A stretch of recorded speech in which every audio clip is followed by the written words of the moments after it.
يبقى دليل على انه بيأكد ايه؟ شيء. بيأكد الحب. نعم. ما هو بيأكد الحب؟ نعم. الحب هو توجه القلب الى المحبوب، الله. توجه يربط نفعه بنفعك ومضرتك بمضرته. هذه معنى الحب. نعم. لكنه له مرحلين، نعم. حب عقل وحب عاطفة.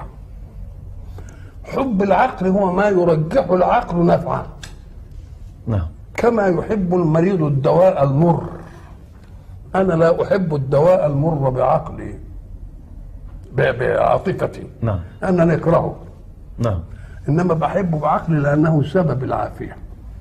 فده اسمه حب إيه؟ اسمه حب عقلي. الله. ولكن حب العاطفة ملوش دليل عقلي. أنا بحب ابني حتى وإن كان غبي، نعم.